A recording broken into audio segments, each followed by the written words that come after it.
This is the Biblical Unitarian Podcast. Hello, and welcome to the Biblical Unitarian Podcast, the podcast that aims to start conversations about the oneness and unity of God and about the humanity of Jesus. My name is Dustin Smith, and as always, I will be your host. This week, we have episode number 343, entitled Avoiding the Burden of Proof Fallacy. We've been going through the logical fallacies so that we can recognize when we accidentally use them. Hopefully we can recognize when other people are using them, and we can understand why they are fallacious, and hopefully understand ways in which we can make more persuasive arguments by not committing these various fallacies. So, as I noted, this week we are going to be looking at the fallacy that's called the burden of proof. It's also known online as the shifting the burden of proof, and this fallacy effectively occurs when somebody demands that the opponent disprove the claim rather than actually providing any evidence to support it. They are shifting the burden of proof to their opponent instead of demonstrating the validity of their own claim. So, what are some of the most common ways in which the burden of proof fallacy is committed in 2024? How can we identify when we accidentally commit this particular fallacy? Why is the burden of proof fallacy unhelpful in dialogues about the Trinity and Christology? And how should we effectively discuss theological topics without falling prey to the burden of proof fallacy? Let's find out on this week's episode of the Biblical Unitarian Podcast. Our first point today is defining the burden of proof fallacy. If you've been here a while, you know what we do. We define our terms before we move through the podcast. So, the burden of proof fallacy, as we've already mentioned, is known as the shifting the burden of proof, and it occurs when somebody attempts to shift the responsibility of proving a claim onto the person who is questioning or doubting it, rather than actually providing any of their own evidence or justification for the claim that they themselves have just made. So, let me give you some examples of this. They're a little bit silly, but they will be enough to demonstrate this particular point. So, the first person says, I believe that unicorns exist. The second person says, I don't think that unicorns exist. What evidence do you actually have to prove that unicorns actually exist? Well, the very first person would say, well, you can't prove that they don't exist. Therefore, unicorns must exist. And this is the burden of proof fallacy. The first person is improperly shifting the burden of proof onto the second person instead of providing any evidence for the existence of unicorns. Here's another example. Person A says, I believe that there is a God. The second person will say, well, I don't believe that there is a God. What reasons do you actually have for believing that there is a God? And person A responds just like this.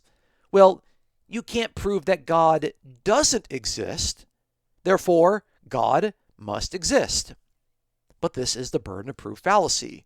The first person failed to provide any reasons or evidence for the existence of God, even though between you and me, there are lots of good arguments for the existence of God.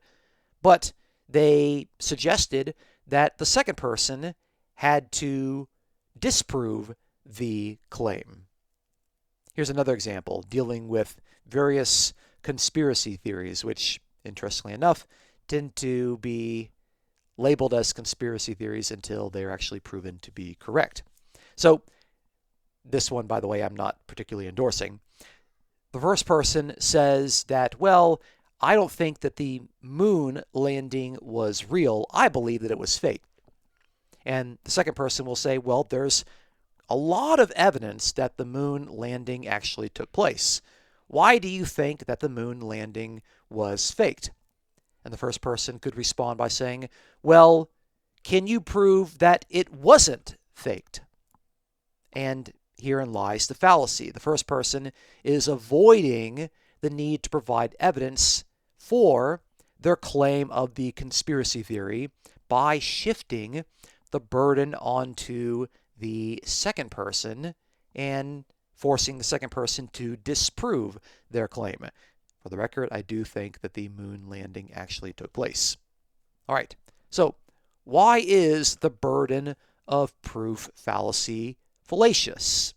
Well, we've seen in these examples that this is an actual fallacy because it violates the principle that the person making the claim has the responsibility to provide evidence or reasons to support what they're saying.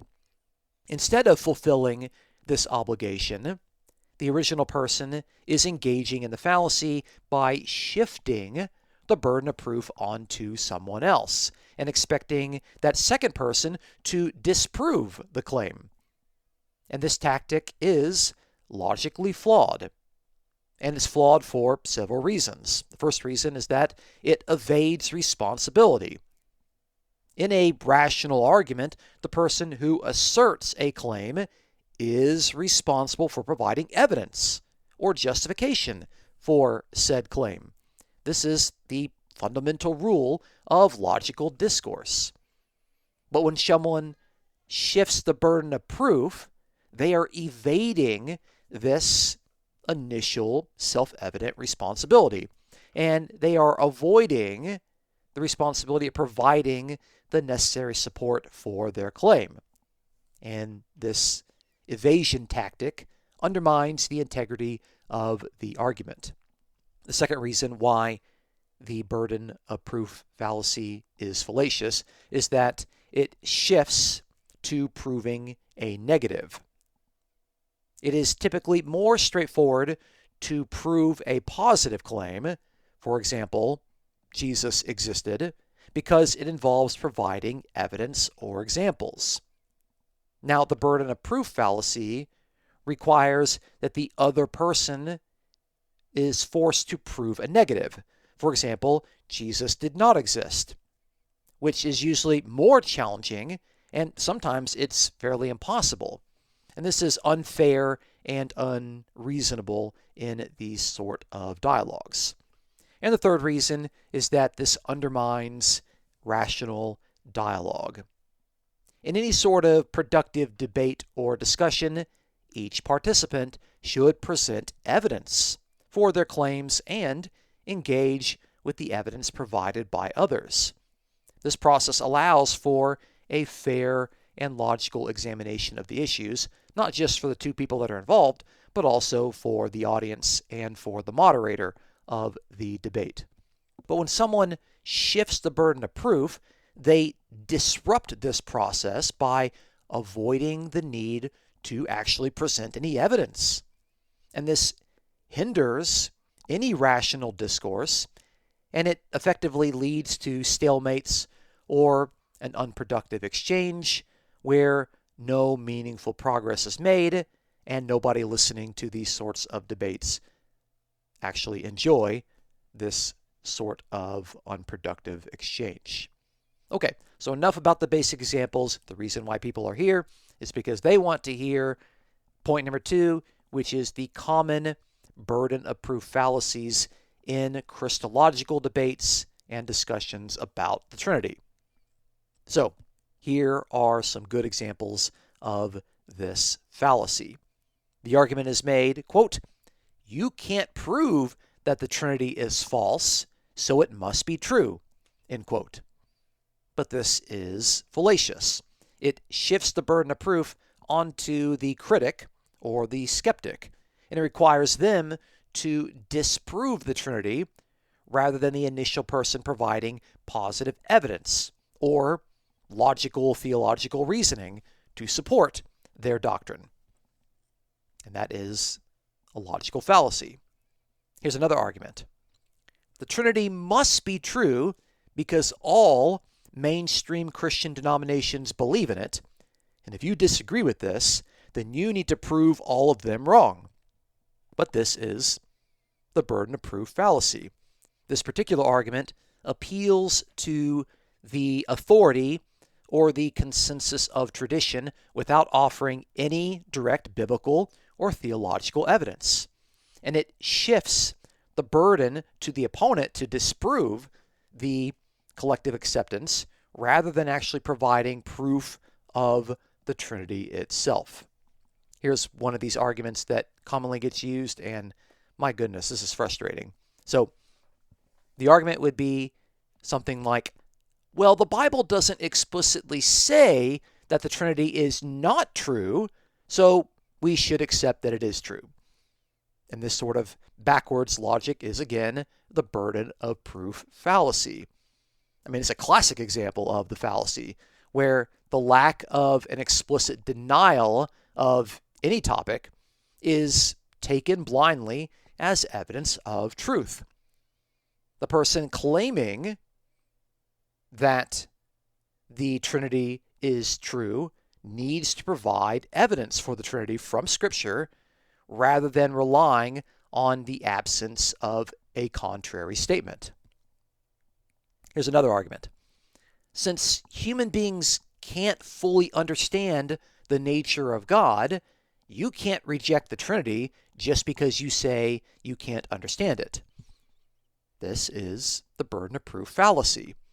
This argument implies that the complexity or the mystery of God is actually justifying the Trinity without providing any evidence or data. And it shifts the burden to the second person, to the critic, to show why they reject the Trinity despite its complexity, rather than providing any clear reasons for the skeptic to accept it. So keep that one in mind, because that one gets used quite a lot, especially on the internet. Here's another argument. If you don't believe in the Trinity, then you need to prove that your understanding of God's nature is the correct understanding. And this is fallacious. It again shifts the burden onto the critic to provide an alternative explanation for God's nature rather than defending the doctrine of the Trinity itself. The legitimacy of the Trinity needs to be established on its own logically coherent merits, not by comparing it to alternative views. How about moving to discussions on whether Jesus is God? So here's a fallacious argument. Well, you can't prove that Jesus isn't God, so we should naturally believe that he is God. And this, again, is fallacious. It shifts the burden of proof onto the skeptic, requiring them to disprove that Jesus is Yahweh instead of providing any evidence or scriptural support that is logically coherent, proving that Jesus is God. The person making the claim has to provide the positive evidence. They can't rely on the opponent's inability to disprove that assertion. That's not how you make good logical arguments. Here's another example. Well, the Bible doesn't have a passage that explicitly says that Jesus is not God, so we should accept that Jesus is God. And my goodness, this is the burden of proof fallacy. The argument relies on the absence of a denial rather than offering positive evidence. The burden of proof lies with the person making the claim that Jesus is God, in order for them to provide scriptural, logical, and theological support. The burden is not on the others to prove a negative. Here's one that is a little bit more complex, but I think it's relevant for my listeners. The New Testament authors quote Yahweh texts for Jesus, so he must be God, and if you disagree, then you need to prove those passages don't apply to him. And this is actually a burden of proof fallacy. This argument shifts the burden of proof onto the critic to disprove the connection between Jesus and the quoted passages from the Old Testament that talk about Yahweh.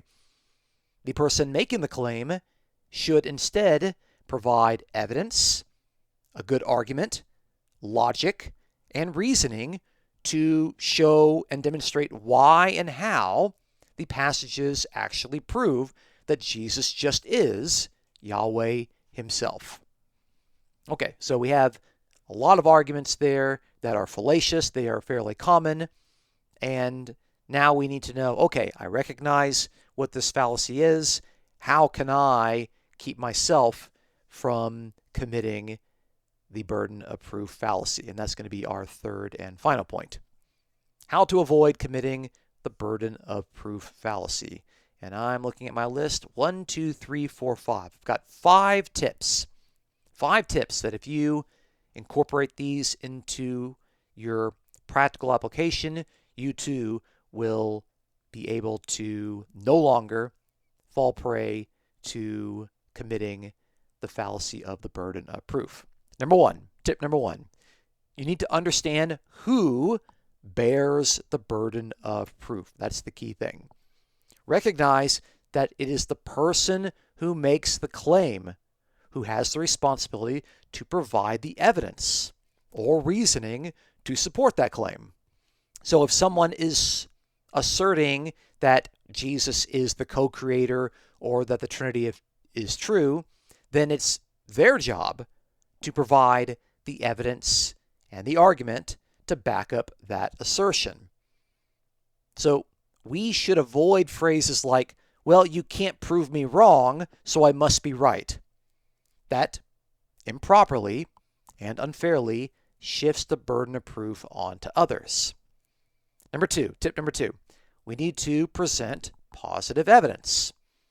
Always aim to provide evidence and logical reasoning for your claims rather than expecting others to disprove them.